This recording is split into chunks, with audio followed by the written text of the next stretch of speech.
So let's go ahead and get what your animal energy is for the month. But I really, really like it. I love a Nine of Pentacles, honey. I do. I have a real soft spot for those who embody a Nine of Pentacles energy of loving their energy and also being, you know, dream-minded, as it were. So we have the rabbit here. So this is fascinating. Let's talk about this, about some medicine about to come through. So first of all, we are headed into March, which we have the spring equinox, right, on March 21st. Now, aligned with the spring equinox is that of rabbit energy, right? But let's talk about this for a moment, because this is one of those animal energies. It's this and the gazelle, really. This is, and the gazelle is Nine of Pentacles. Interesting. This is one of those energies that when it comes up, I have to talk about the light and the shadow of it, because it could really go either way. It's what it is. On the light side, rabbit energy is about abundance and fertility and multiplicity and joy, right? And luxury, right? The shadow side of rabbit is being absolutely frozen in fear and thinking about the worst case scenario so much that it ends up being a self-fulfilling prophecy, right? The kind of the fable with rabbit is they're in the forest talking to their friends about how one day they're just so absolutely positively sure that the eagle's going to swoop down and eat them, that one day the eagle's flying by and it hears its chattering about how the eagle's going to eat them, alerts it to its location, is able to like feast on some rabbit, right? So could go either way, you guys, and it's interesting that I'm getting this from you. It's also along with that cat energy and then morphing into the Cheshire cat and the moon. I feel like humor as well is going to be a huge medicine for you this month, and quite possibly the key to something. Your humor, your perspective, your unique take or view on things, right? Interestingly enough, let's go ahead and see what's going on for Taurus in the month of March. What's going on? Ooh, King of Cups. I can't tell you the number of times it's come up in this round. So King of Cups, absolutely beautiful energy about emotional equilibrium, emotional intelligence, feeling really balanced from an emotional sphere, being connected in with your knowing and your intuition. This is also about energy responsibility and being responsible for your own energy, about not taking on the feelings of other people as your own. That's what he's really, really good at. Queen of Cups. Her downfall is that she's so empathic that she often takes on other people's feelings, burdens, fears, everything as her own, which is not healthy, constructive, or helpful, right? The King of Cups, though, knows that what's his is his, and he doesn't need to take on the energy of other people in order to be there for them as a support system. I feel like there could be something in that for you, Taurus, for sure. But I do feel like with the King of Cups as well, you're very sensitive to energy this month. Highly sensitive to energy this month, for sure. For sure. Actually, yeah, it's the month after that begins your birthday season, right? Okay. What else is going on? I keep wanting to talk about April. Like, I know we're doing March, but there's something about April. Ooh, beautiful. Okay. This is interesting and making sense. So six of Pentacles here, right? This is about reciprocity. This is about equal give and take. This is about being in mutually beneficial partnerships and relationships, and also the relationship that you have, but of course with yourself. Now, what's interesting about this is here's the role of the benefactor, right? Larger than life. And then here's the receiver, the giver, the receiver. Which one do you identify with more? First thing that comes to your mind. Do you identify with the giver or the receiver more?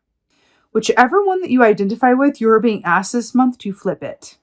If you identify more with the giver, you're being asked to allow yourself to receive. If you identified more with the receiver, you're being asked to be in a place of giving without any expectation around that. Fascinating, no? Interesting, too, because we have the King of Cups coming in, which is about, you know, keeping your feelings and emotions as your own without feeling the need to take on other people's stuff or burdens or whatever that is. So emotional equilibrium and alignment with reciprocity within your given situation, right? There's a balance that wants to happen here. I can feel it. I feel like you are being called to balance and alignment, right? It's interesting. Interesting. But, you know, the water and the earth of it all as well, especially because rabbit is earth too. I do feel like there's something here around grounding yourself so that you can move forward towards your highest and best potential. I feel like there's been a delay around something, or something that seems to be taking its time getting to you in some way, or maybe your priorities have shifted. But I feel like it's an inkling of an invitation to go like, hey, rabbit energy, could it be that your abundance is on the other side of your fear? Something to think about. So now we have the Page of Cups. Beautiful. You know, this is very much about enjoying the present moment that you're in and really approaching life with the sweetness of a child, right? Everything is a wonder. Everything has the potential for infinite possibilities. Now, what I'm really, really drawn to here and why this is so fun, look, we have the King here, which is the fully realized version of the cups, of the courts, right? Court keys of the cup suit, right? And then we have this give and take. You're being asked to switch positions, right? And then go into the first position. This is last position, first position. In the middle, we flip our scripts. I feel like you're being asked to align yourself and either allow yourself to be guided or taken care of, or flip it and step into a position of caring for others or guiding others. You're being asked to switch roles this month. And I feel like that's lining up too with the rabbit energy, either being shadow or light, right? Interesting. King of Cups. King of Cups is Five of Cups in reverse. So in the upright, Five of Cups is very much about your perspective. It's how you see things. It's about, are you focused on what's been and what has been lost? Or are you focused on what could be? Right? Are you focused on this capybara swimming away from the scene of the crime here? Or are you focused on this poor capybara that has passed, into that good night over there on the bank, right? But the fact that this is in reverse with the King of Cups, I feel like there's a beautiful energy here around regained perspective and regained hope and enlightenment. But I keep hearing it, y'all. With the rabbit energy, I really feel like this could go either way. So I feel like it's of the utmost importance to do emotional self-care and balance and keep your equilibrium about you this month. I feel like things are going to be really going on this month, for sure. Not just for you, for the collective, but there really is a lot going on and you're really being asked to ground yourself and keep your perspective healthy and whole. Okay? It really feels important. Again, with that rabbit, light or shadow, right? Six of Pentacles. Ha! I love it. Six of Pentacles is the Four of Wands. Let's talk about why this is brilliant. So Four of Wands is about happiness, joy, happy home and family, right? The Wands rule the realm of the actions we take, usually around the work that we love to do or pursuits that we're passionate about. But here's why it's brilliant. Remember how we were talking about switching the role, right? This is the bowerbird. Now let's talk about what makes the bowerbird so unique and special. So this is the male bowerbird, and what makes him unique and special is that he, out of all the bird species, he actually builds the nest. See the little engagement ring here? He builds the nest and then has the nest be its mating ritual to attract the female. So he builds this really nice crib, and then he waits for the ladies to notice how amazing that crib is. And he's like, hey, do you want to go see the house that I've already built for you even before I knew you? Because that's my level of commitment and foresight. Do you see how that could be a reversal of roles when we think about the sort of the, quote, traditional, outdated role of the woman within the household? It's her who makes the home, right? The homemaker, the female, right? But then we have the male energy who's the homemaker here. And aren't we talking about switching roles? There's something you're being asked to do differently or asked for help around or shift what you normally do into the other shoe or perspective or stance. There's something in that for you, and it feels really important. As an example, let's say that at work, you're used to kind of doing everything for everyone. You're kind of in a position where people are always coming to you for advice and you're always giving it. And you're always doing that little bit of extra work and you can't say no. And you always work late, even though you don't get paid overtime, whatever that is. You're being asked to flip that role for this month and ask others to stay late for you. Ask others to do that extra bit of work so that you don't have to. There's something in making that change and choice that is going to shake up your vibration and align you to one of self-worth so you can manifest what you actually deserve. Okay, there's something about that. Another example, let's say that you're in a home situation where you are the one who does all the housework and you are the one in that, you make the dinner, you take care of the kids, you make sure everything's clean and you go to work and you do all this stuff. And then you have a partner who does less because that's just kind of how it is, right? Switch that, flip that script, honey. That's what I'm hearing for this month. Flip that script and say, hey, I would like to ask you to be responsible for X, Y, and Z this month. You're going to pick up the kids and you're going to do the dishes and you're going to make dinner. And that's what I would like for this month. How about it? If they have a problem with that, then that is something that you need to notice and know. But there's an aspect of this really allowing yourself to do things differently. I can't even sit here and tell you exactly why that is. Like, I'm not getting a clear read about like, and this will do that and do this so that this happens. But there's something in you willing to do something differently or switch roles in some way. Because on the other foot, like, let's say that your partner's the one or your coworker is the one who's always doing the most, right? And take notice of that and say, you know what? You work really hard or you're always doing this. Let me do this for you. You know what?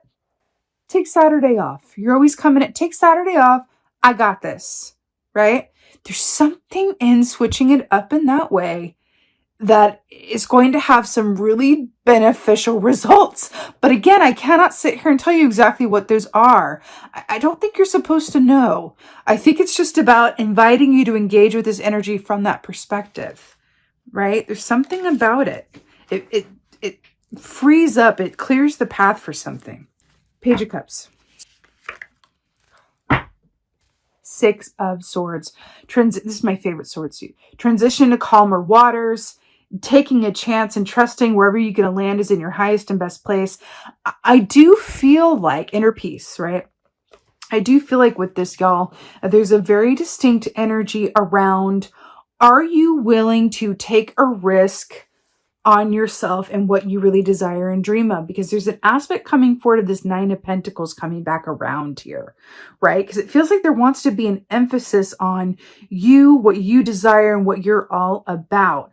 Can you connect back in from a Page of Cups perspective about what really matters to you and what you really love to do? And can you take a chance on yourself and be the sugar glider and just really go for it from a place of abundance mindset and not fear? Because these are counter energies. Let's look at these. These are counter energies, right? This sugar glider is jumping, trusting that it's going to land on the hilt of the sword and not on the blade, right? Rabbit energy, right? On one side, this rabbit's going, yeah, I'm going to land on the hilts too. Or maybe I'll just land in the water and that'll be all right. Or I'll hang onto the tree or whatever, man, but I'm going to go for it. The other half of it's like, I'm going to hit that sword. Oh, I'm going to hit that sword. Oh, that one's going to cut me in half.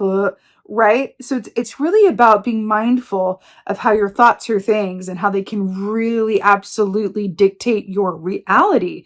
But there's something here that you're being called to do differently or see differently. And it's about this aspect of you that really wants to be more fully pronounced or realized in some way.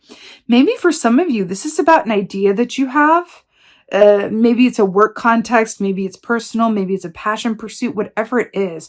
Maybe there's an idea that you haven't completely brought to the forefront out of fear or out of busyness or whatever reason, and you're being asked to take a chance and take a risk, right? Page of Cups it, right? And look at it from that childlike perspective of the only thing that could go wrong would be me not taking a chance. Remember, we regret the things that we don't do a lot more than the things that we do.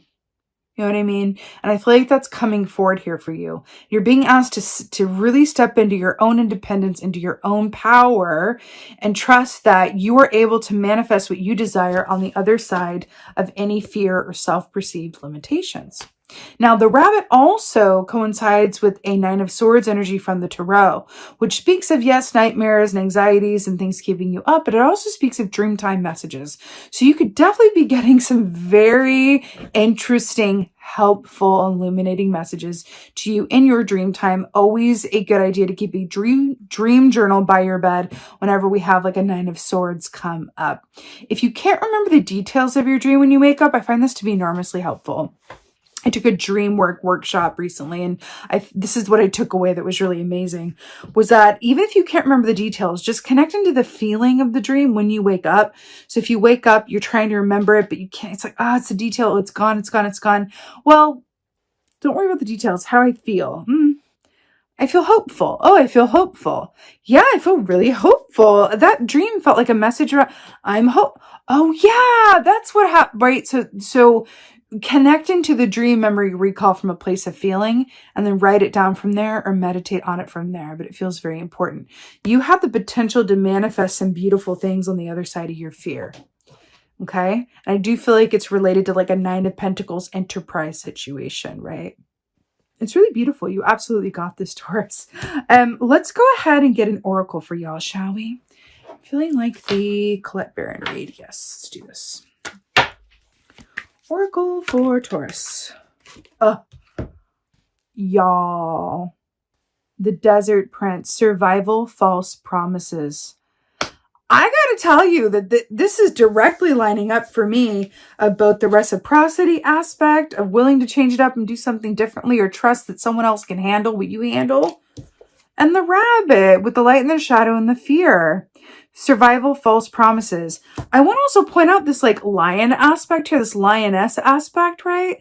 The Desert Prince has this perspective of, I may not make it. I really got to do what I got to do to get by and survive. But I don't have the time or the energy to dream big because I'm just trying to make it through.